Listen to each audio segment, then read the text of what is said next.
What's up mga langga? Good morning and happy Sunday po sa ating lahat. Kumusta po kayo dyan mga langga? Shout out sa inyong lahat mga langga.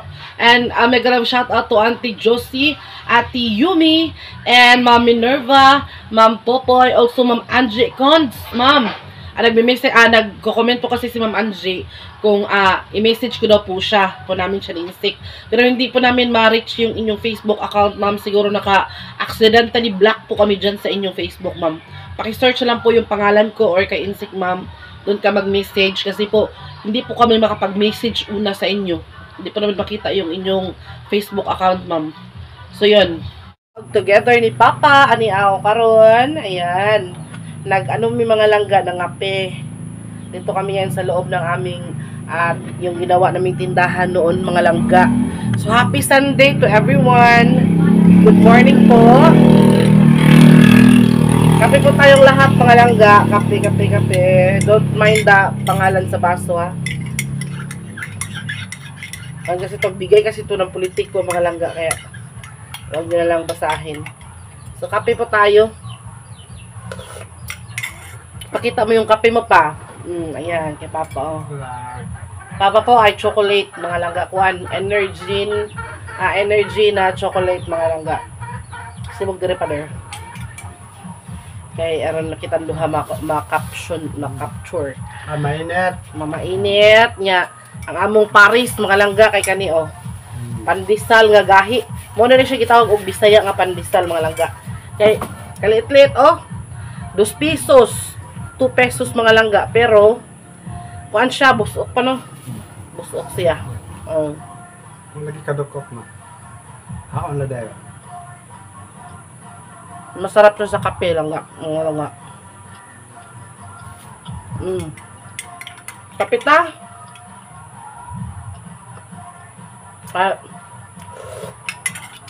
Alam niyo naman po mga langga. So ayan. Mahirap maghanap ng kuan. Ay kanang best view ba? Best view.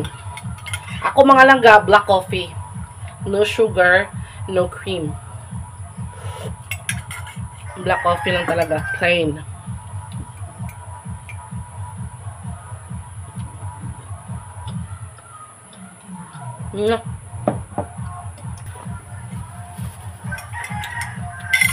Nagpa-music mga langga sa kabilang bahay. Nako. Sana hindi makapiright. So handa na ba kayo mga langga sa darating na ano? Semana Santa, Holy Week? Kami dito. Amot handa na ka pa? Handa na ka sa Semana Santa? Handa na nga mong sugnod. Marami kaming mga isugnod mga langga or marami kaming kahoy na panggatong yung igagatong lang yung wala. Sugnuran na lang.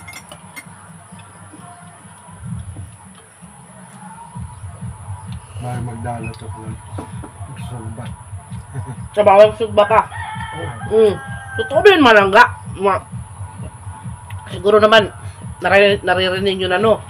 Siguro isa ito sa mga superstitious belief nating mga Pilipino. Believe. Sabi nila bawal daw. Sabi kasi ng mama ko din at saka ng lolo ko noon. Lola.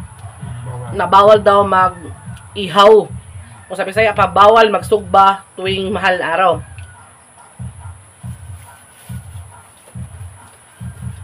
Kasi daw mangitim ang ngipin. Ang mukha mo. Tumtumon daw katawan mo. Ang tumtumon ay ano yung tumtum sa Tagalog? Basta yung mga itim ba? Comment down below mga laga kung totoo ba yun. Wala namang mawawala no. Yung maniwala tayo. Yung mga kanunuan natin, sila yung nakakaalam ng mga bawal talaga. Pero sa henerasyon ngayon, sa ating henerasyon ngayon, mga Gen Z, mga bagong henerasyon, hindi na sila naniniwala sa mga sinauna bitang mga kuan bitaw, mga paniniwala pa no. Kasagaran Kung sa mga pagtuon at suuna ba kung sa itong mga totoo bitaw, Masaya. ang mga kabaguhan karon hindi na sila naniniwala mga langga. Kaya totoo lang daw, kuan daw. Sa una pa daw yun. So ayun, kami ngayon mga langga, na mainit kami ngayon ni Papa kasi si Papa po ay gagaling lang pong gumaling. Mula po nung nag-birthday si Papa mga langga, nilagnat siya pagkatapos ng birthday niya siguro dahil sa init ng panahon. Tapos uminom siguro to ng malamig or kasi iba kasi dito ang klima mga langga. Sobrang init, grabe yung init. Tapos pagkatapos naman ng init, biglang aambon. Tapos iinit na naman, tapos aambon na naman. Yun bang ganun ba? Yung mapabago-bago ang panahon ba? Parang ikaw, mapabago-bago ng mood. Char. Kaya si Papa siguro na ambunan, alam nyo naman to, maglalakad-lakad kahit saan pumunta. Lalo na nung birthday niya, tapos tabo pa nun kasi Miyerkules nun, maraming tao mga langga. Kaya pagkatapos ng birthday niya, kinabukasan, nilagnat, kawawa. Tapos ako naman, ewan ko kung ano nangyari sa akin, tapos insik din. Sumakit din yung tiyan ko, siguro dysmenorrhea din yun. Kasi may may multi-period. Tapos, I don't know kung bakit kami nagkasakit lahat. Tapos pati si Insik. Siguro dahil din sa pa nun, maaga tayong nagising. Sayo kahit ang ni mata niya, dugay kami katulog. Meron kaming bisita mga langga. Nakakahiya din kasi kung matulog kami ng maaga ba. Tapos yung bisita namin gising pa. Alam niyo naman tayo mga Pilipino, no? Kapag bisita na pag-uusapan, hindi tayo, dyan, talagang ilalabas natin lahat para lang hindi tayo matawag na bastos ng ating mga bisita. Lalo na dito sa bukid mga langga.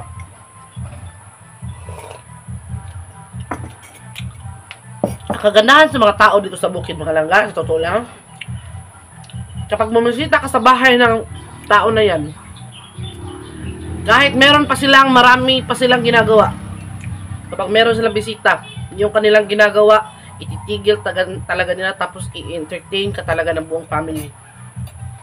Yung kagandahan ng mga tao dito sa bukid mga langga. Lalo na yung late mother ni Insik, yung si Mama Narsing, namatay. Kahit anong busy pa nun, kahit gaano pa ka-busy nun, kapag may tao talaga na bumisita sa kanila, ititigil talaga nun ang silang dalawa ni Papa Pano. Tapos i-entertain nila yung bisita. Hindi katulad ba sa ibang na bisitahin mo, lakalakawan lang ka, kungkuanan lang ka. Iba dito mga tao sa bukid, mga langga. Iba talaga. Kahit tapos dito sa bukid, kapag bumisita kayo sa bukid, talagang kakatayan kayo ng manok. Ihawan, jud mong manok, Bisaya, para lang sudaan nun. No, ibang-iba ang tao siguro, I don't know, sa iba, siguro kahit hindi taga bukid, ganon din yung kaugalian. Pero dito sa bukid talaga, napakabait ng mga tao dito. Kahit yung nila, kahit kunti lang yung pagkain nila, pero kapag may bisita, mangungutang talaga yung mga taong yan para lang may mapakain sa bisita nila. Kaya yun. Ganun kaganda dito sa bukid mga langga. Kaya kung gusto dyan bumisita dito, walang problema. Masaya kami kapag bumisita dito. Basta di lang arte. Yun lang yung inarte, mapanaw. Kasi yung kaya namin, gulay lang, mga bungang kahoy, mga halamang tuan, mga dahon, ganun-ganun lang. Yun talaga yung lagi namin mauulam dito. Pag naka-LL naman, nakaluwag-luwag, saka naman tayo makakarni.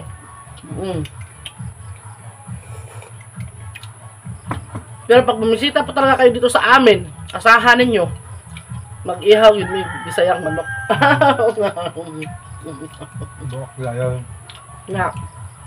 Si Papa, kumusta naman yung pamati ka ron? Wala ba di mo ulo? Wala na. Sipo na lang. Pinainom namin si Papa ng gamot mga langga kasi nga siguro nagkatansil siya. Masakit yung lalamunan niya.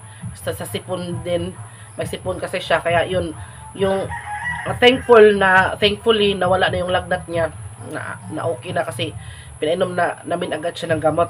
Pero ang naiwan na lang yung sipon na lang, tsaka yung pananakit ng lalamunan niya. Yun na lang yung tinututukan ko mga langga. Every 4 hours ko siyang pinapainom ng ano, para sa sipon. Para talagang mawala ba? Mawala na siya. Kawawa no, yung birthdayhan ba? Yung tanggap niyang birthday gift, hilanap. Sugatan. Lagnat o, sinalubong daw siya ng lagnat.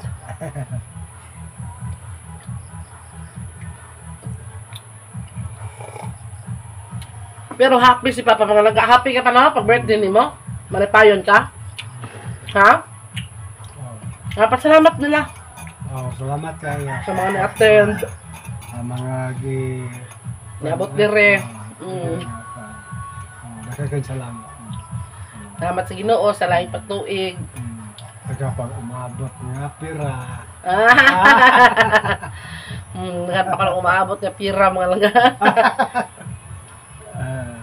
So yun, masaya si Papa mga langga. Hindi kasi siya hindi kasi siya katulad ng iba na bisyoso na laging magtatari, mag-iinom, mag-sigarilyo, wala. Masaya si Papa mga langga sa simple gesture. Simple na, wala palagi na mo gisulobang imong bag-o. Saka na yun. Yan ang okasyon talaga na okasyon. Oh. Kasi binilan namin siya ng sa utos naman ni auntie yun. Pera naman ni auntie yun. Binilhan namin siya ng short. Yung paborito niya short kasi si Papa kasi mga langga, mahilig siya sa cargo shorts. Tapos t-shirt. Gusto ko sana bilhin sa kanya yung may kwelyo niya, yung mas insik na. Sige lang na kwelyo, katong niagi na kwelyo. T-shirt plain yung binili namin Levi's. Oo, yun yung binili namin mga langga. Nakita naman namin kay Papa na sobrang saya niya. Malipay ka pa, malipayon kasi yung birthday. Sobrang saya kung nantanay sa iyong birthday. Kay pinaghandaan namin yun mga langga. Ano yun? Kanang bale,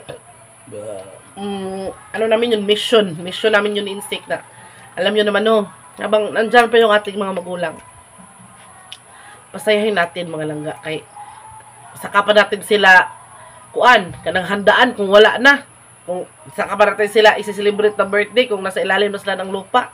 So habang nandito pa sila kasama natin, yun yung patay nga, sineselebrate pang birthday pa hikayan pa ng birthday, pinagluto pa, pinag-ano pa ng baboy, patay ng ayong tao, hindi na makakain, yan pa kayang buhay. Kaya kailangan natin bigyan ng panahon, kahit gaano natin kabisi, kahit gaano pa natin kabisi nga, kahit anong ginagawa natin, kailangan nating paglaanan ng panahon ang ating magulang. Kay kung wala sila, wala din tayo dito sa mundong ito. Kung wala yung mama at papa natin, naku, saan kaya tayo makita ng liwanag? Saan kaya natin makikita yung mga kaya kanang makikita ko kaya si insik sa mundong ito kung hindi siya pinanganak ni mama at saka ni Papa Libby? Oh, di ba? Kaya pinapasalamat ko yun sa si Papa din hindi din mahirap pasayahin. Si Papa kunting kuan lang masaya na yan.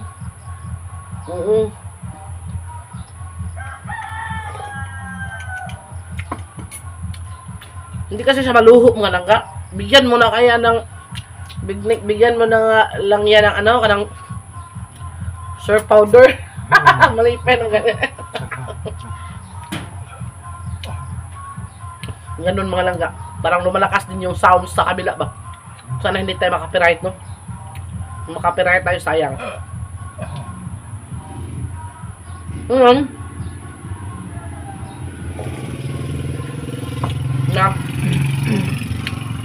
Nag-iisip-isip kami dito kung ano yung pwede natin lutuon sa Semana Santa. Lagi naman binignit. Binignit, lugaw. Pag ganitong Sunday mga langga, ma'am. Para bang masarap sa pakiramdam. Lalo na kapag makapagsimba ka muna. Sus kalami na manggit sa feelings.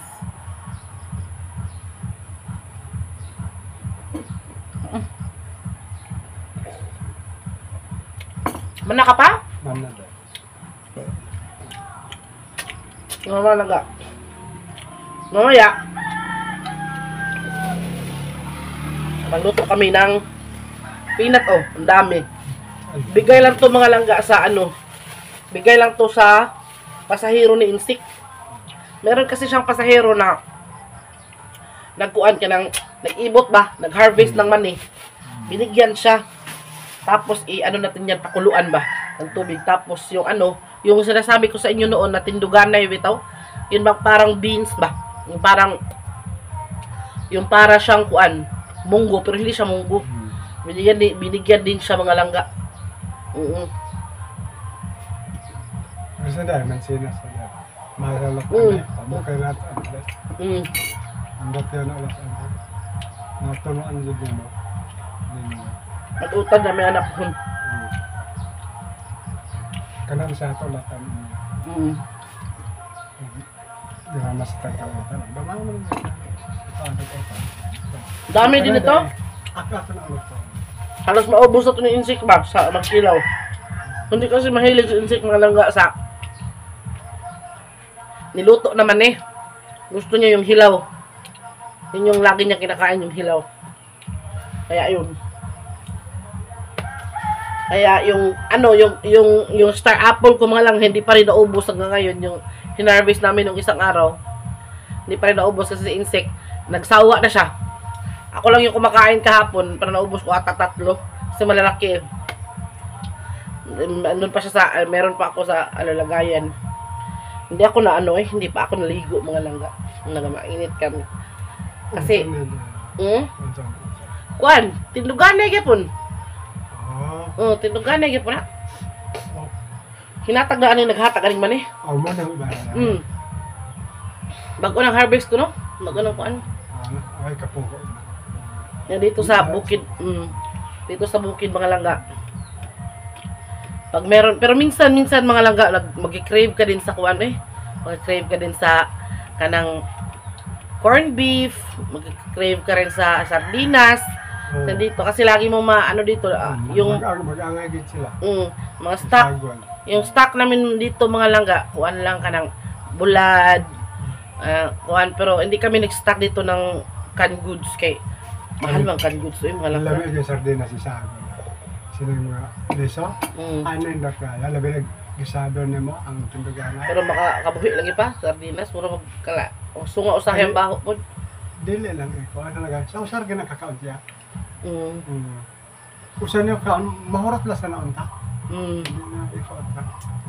Kaya yun mga langga. Nabustog na kami ano pa ako. Ayos pa ako na mukha. Tapos na namin maglinis.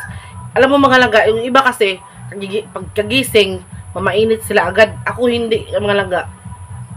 Pagkagising, linis kami agad kasi si Sphinx kasi mga langga, every morning pinapasyal yan. Tapos pagkatapos mamasyal, pinapahinga yan sa labas. Kapag matapos na siyang mamasyal mga langga, iiyak na yan kasi gusto na yan pumasok. Gusto ko naman kapag pumasok na siya, malinis na yung bahay. Kasi kapag naglilinis ka na nandyan siya, hindi ka matapos-tapos maglinis. Kasi yung map, gusto niya, kakainin niya yung map. Tapos, pagkatapos niya makapagpahinga, hugasan namin siya or lilinisan namin yung katawan niya, saka namin siya ipapasok dito sa loob. Kaya kailangan, pagkapasok niya dito sa loob ng bahay, malinis na talaga. Kasi alam niyo naman no, kapag meron tayong aso, maglinis talaga tayo ng bahay kasi mangangamoy tayo.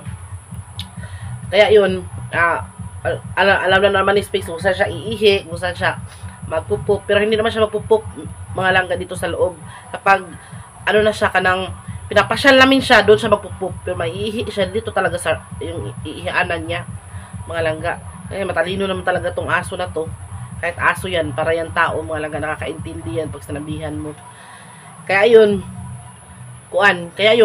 before talaga sa lahat, maglinis, pagkagising, linis talaga ako agad, manguha ng mga alikabok, manilhik, tapos magmamap na ako niyan. Pagkatapos kong magmap, dito sa loob, tsaka dito may tindahan, kasi dito kasi siya magsistay mga langga. Yan, dyan kasi siya, ayan siya, Ayan siya mga langga, ayan, nahawakan ni Papa. Yan siya.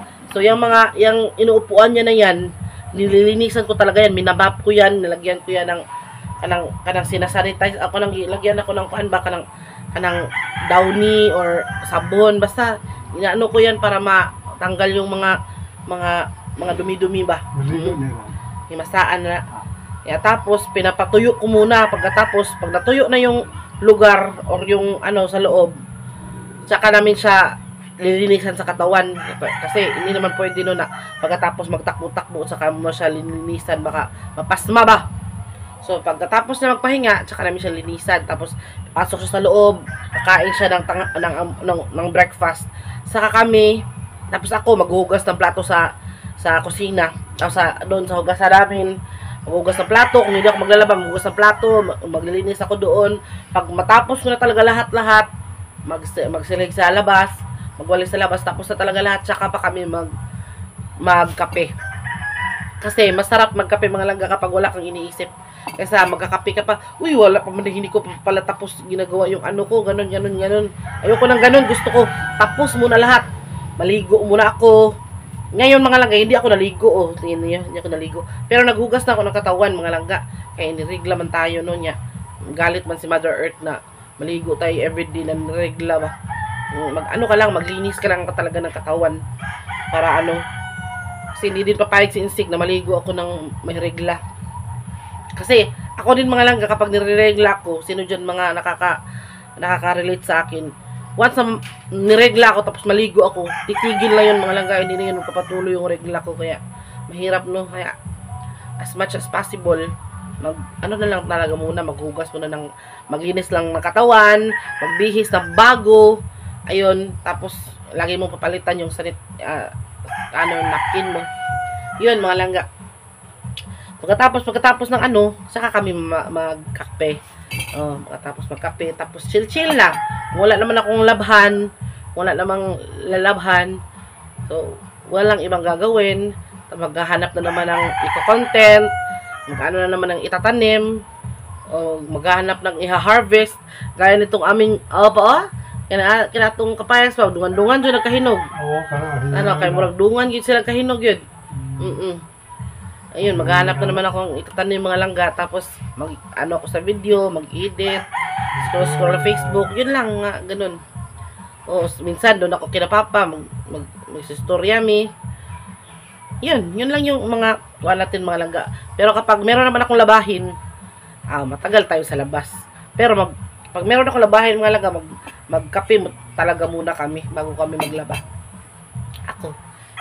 So yun mga langga, thank you so much paminaw na murong buntaga kay at least nagkape kami, busog din ang bibig, kaya sige mag-istorya. Mamaya iluluto namin tong aming mani, kaya ito yung aming snacks mamaya alas 10 kasi yung next kain ng mga langga is sa lunch na. Ito yung first meal namin, yung kape tsaka tinapay, tapos saka kami kakain ng kanin ng tanghali, mga 12, 11:30, mga ganun. So, yun na. Mga langga. Thank you ulit.